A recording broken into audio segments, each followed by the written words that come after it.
Hey YouTube, Stacy Bobasi here. It's been quite a while since I last checked in with you guys. Sorry about that. Life has been kind of busy for me lately.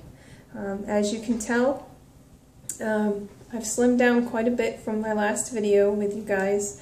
I don't know exactly how much I was last check-in, but things are moving along nicely in the weight loss department.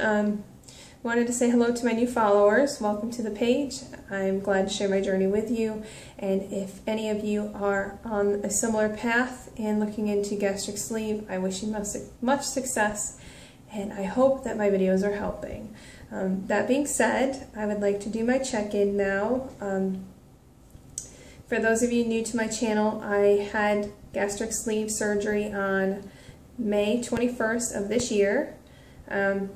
And that was a 6-month or so process, starting from my primary care physician, going to Portsmouth Naval Hospital in Virginia, to having my surgery after all of the prerequisite testing and protocols were followed, and now I am 1 week shy of being 3 months post-op.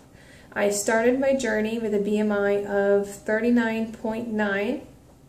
I was 250 pounds, extremely obese, extremely miserable, sore, upset. Life kind of sucked for me at 250 pounds. Today I'm checking in with you guys at 179 pounds, and my BMI today was 28. So I am no longer obese. I am now in the overweight category, which it's crazy to say, but I'm extremely happy to be overweight rather than obese. I started off in a size 18-20 for my pants and my dress size, and I am now a size 10-12. And I'll show you guys a body shot in a minute. I wanted to tell you what's going on with my journey right now.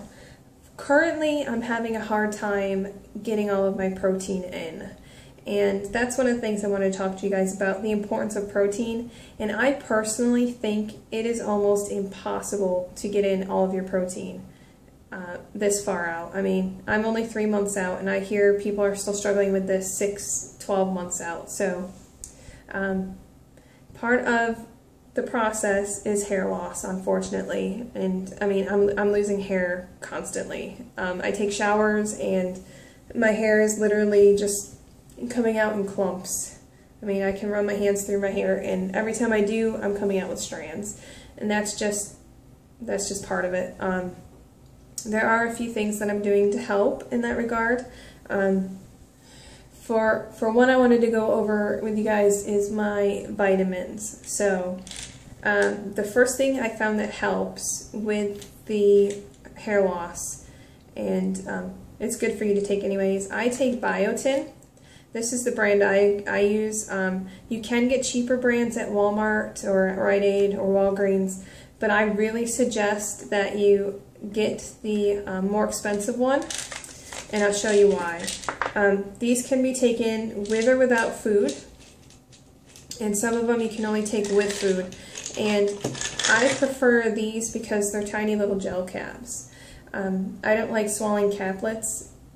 They're kind of difficult for me to swallow still, and they make me feel sick when I do swallow them. So I take 3 biotin a day, and this is the hair, skin, and nails formula. And I noticed that since I started taking it about 2 weeks ago, my hair loss has slowed down. It's not stopped, but it's slowed down.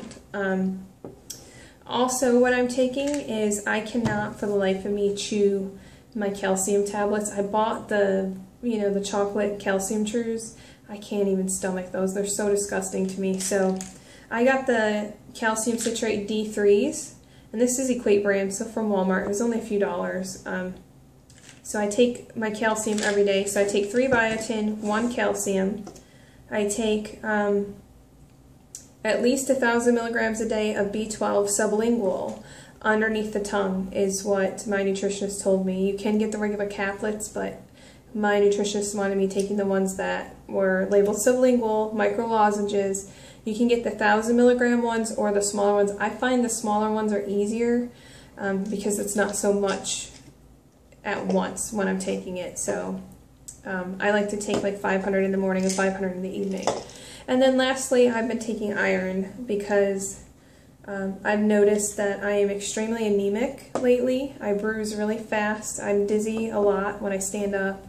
And I know I'm not getting all the nutrients I need from my food. So these are the vitamins I've been taking. Like I said, calcium citrate plus vitamin D, my biotin hair, skin, and nails, my B12, and then my iron.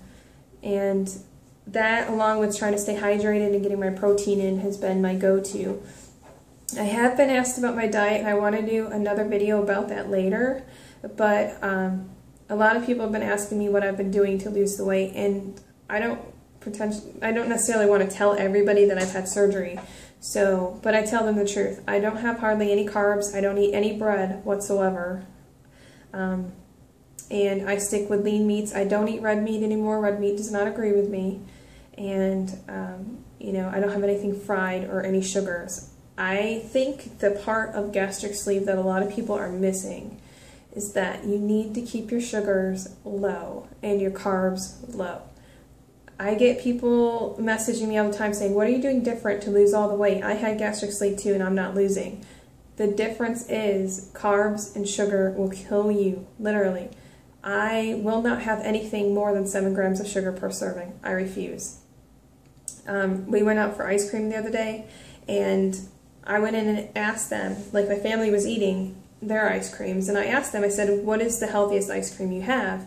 And it was no sugar added, vanilla, low-fat ice cream. I made them look up how much sugar was in there, and there were 11 grams of sugar per serving.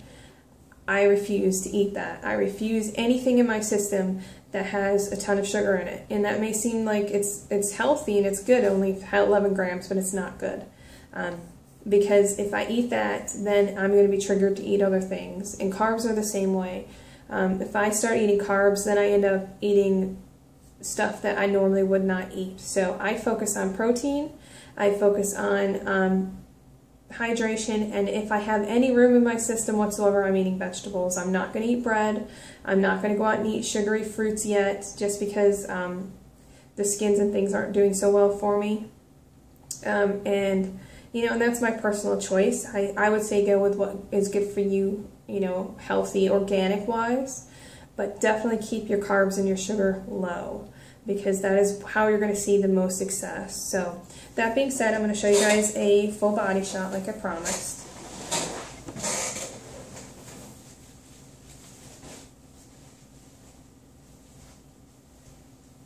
I am a size 10 in my pants, and I am a size medium in my tops now. Feel good. Don't feel like myself anymore like I used to. I feel like I'm a lot healthier. I feel, you know, clothes shopping is a lot nicer. The other thing I was going to tell you guys is if you're not getting all of your, sorry, my hair's crazy. If you're not getting all of your protein and you're not hydrating enough, then try not to work out too hard.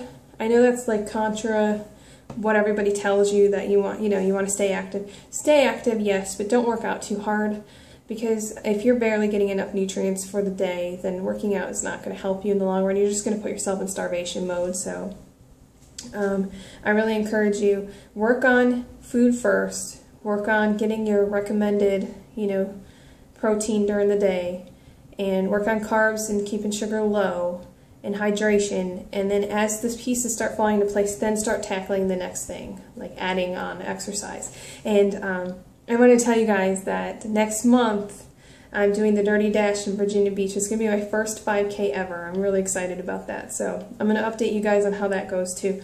But anyway, if you have any questions, feel free to write them in. Comments are much appreciated. And again, welcome to all my new followers. And if you guys are requesting certain videos, let me know, okay? All right, bye YouTube.